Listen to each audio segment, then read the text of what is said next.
Hey guys and gals, Homestead Prepper, and I want to share with y'all barbecue secrets that they don't want you to know. No, I'm just kidding. The reason I'm doing this video is I was at a barbecue joint a while back, and I told the owner, I said, man, this is really good barbecue, and I said, man, mine never turns out like this. And he said, well, he looked me straight in the eye, he said, you don't have enough practice. And you know, I really thought about that, and he's right. The only way you get good at doing something is you have to practice, experiment, and everything. And so I started practicing. I've got this. It's just a an amateur little smoker thing right here. It's not really that expensive, but what I learned is trying to cook it too fast doesn't work. My wife suggested, well, why don't you slow cook it at about 200 degrees for a couple hours? And I did that. It got really good.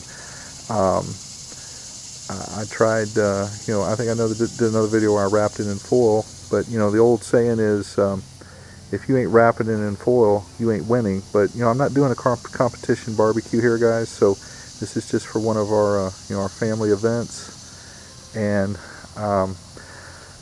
one thing I've learned is you have to use a good quality charcoal. Now this is some stuff I got up at I think it was Costco, and this is just a hardwood. It's not processed. It doesn't have the the clay in it. Now I bought some really cheap charcoal, and I got what I paid for. So if you're going to use the lump charcoal, get the good brands. And this is water oak, and I'll show you. My past barbecues, it usually ended up being a little too smoky tasting. So I'm going to show you how I do that. I like a smoked barbecue, but not to excess. And I got propane. Not going to be using that. That's just to light the charcoal.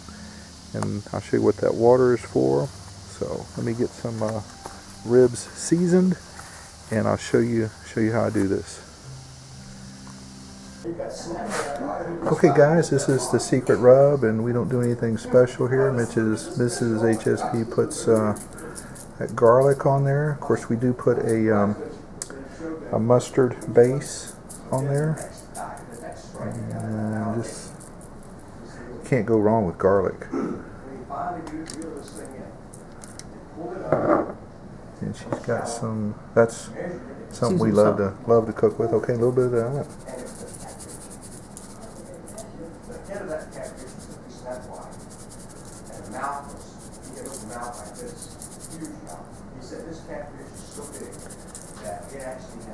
Okay, and then the secret ingredient right there. Now you need to be kind of light-handed with that, unless you like it really spicy. To me, just a little bit right there gives it a little bit. Enhances it, yeah. Oh, it really turns them things on.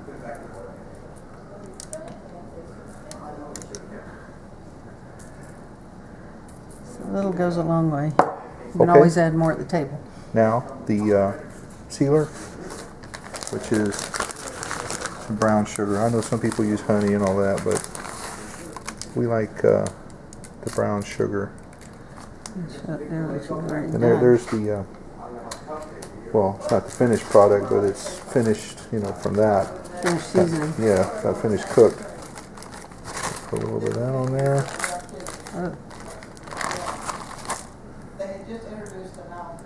And just a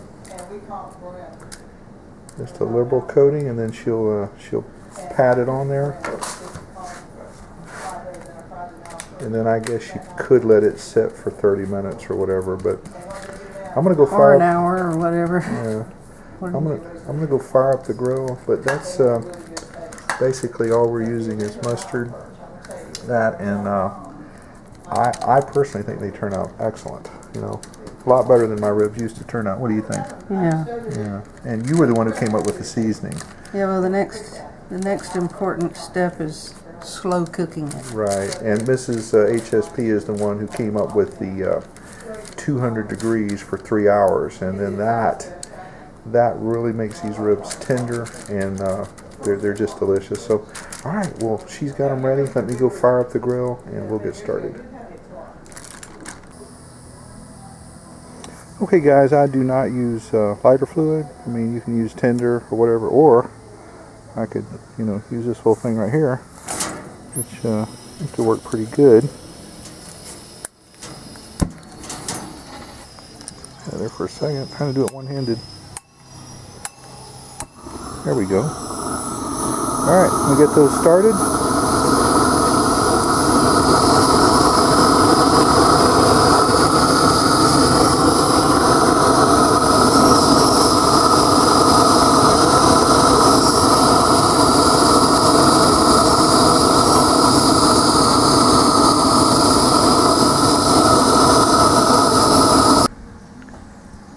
I got that all tucked in there. That's pork loin that we're going to be cooking too.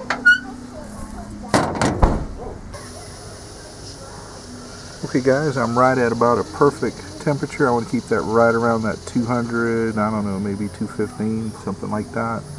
But this smoker has the inherent propensity to get really hot, even with the air shut off to it. And I'll show you how I control that.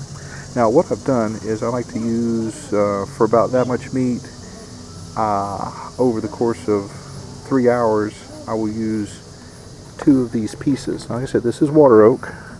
Just take that, throw that in there, throw this piece in there, and let that smoke. Now I did not wet them. And to control the temperature, I'll show that in a few minutes when that thing starts creeping up. This thing will get, I mean, it'll peg the thing if you don't watch it.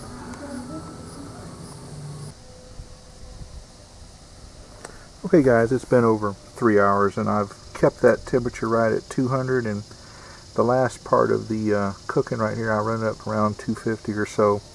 And one way I control the heat is I just take a water hose and spray some water in there. You got to be careful because it'll come back at you, the steam, and open up that door and it'll control the heat. But I'm looking for, you know, 250, 275 right now for about another, oh, I don't know, 15 minutes, 30 minutes. Some of the ribs are already done. And I've added 2 pieces of that red oak there. I started off with 2 pieces. The second hour I added another 2 pieces, so about 6 pieces total.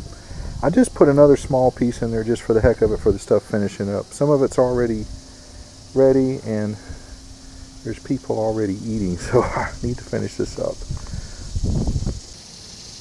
If you noticed earlier in the video, I had 8 pieces sitting right there and I'm down to 1. That way I know how many pieces I've put in there, and too much wood, like you just start throwing that in there, will ruin a good barbecue. So that's how I keep track of it.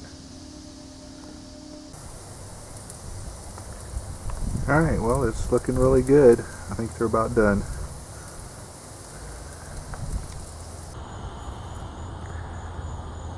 I'm going to do a quick recap here on barbecue secrets that they don't want you to know. But basically, guys, you just need a decent quality smoker. Now, I did not say expensive.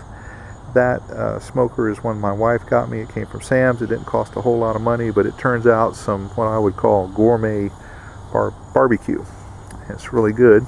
That's a homemade smoker, and that one turns out some good barbecue, but it's not as tender as this one is for whatever reason. That's an old propane grill that I converted to run off of charcoal or wood for, you know, when the crap hits the fan. Of course, it does turn out a really nice steak from time to time.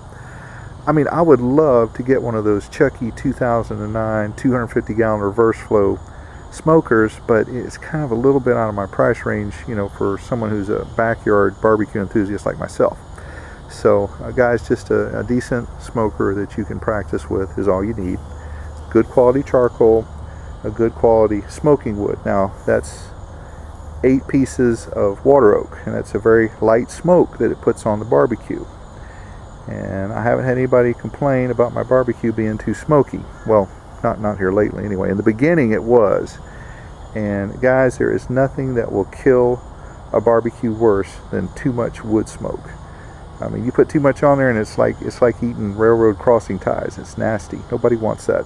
So err on the caution of less. If I was going to do a hickory barbecue here, I would probably use 4 to 6 pieces of hickory because it's a stronger smoke. And if I was going to do like a live oak barbecue, maybe 1 or 2 pieces. That's really strong stuff. So, but basically, you want to build your fire, get that up to 200 degrees, maintain 200 degrees either by putting water on the fire or opening the door, however you want to do it, just, you know, be careful, and 2 pieces of wood every hour for 3 hours. So at the end of 3 hours you would have used 6 pieces of that wood, and probably about half of it will be done. And I like to rearrange it, put the bottom on the top, top on the bottom, you know, move this stuff around. But some of it will not get done, and then I will crank the temperature up to, I don't know, 250, 275. Put a little more charcoal in there, but I won't use more than 8 pieces of that water oak because we don't want it too smoky. Now, I did a barbecue back in January of this year, and it took, I think, 4.5 hours to cook. It was real cold outside, so there's other factors that affect barbecue. It's something, like I said, you need to practice and experience. And what I did is I took notes, and I finally, well, I don't know if I perfected it, but it's just say it's really good. This barbecue event that we just had here, my wife made some gourmet baked beans, some sweet potatoes, and she made a peach cobbler that was to die for. And we had 2 slabs of ribs and a pork loin, and it was out of sight good. So guys, if you have some success doing this type of barbecue, let me know.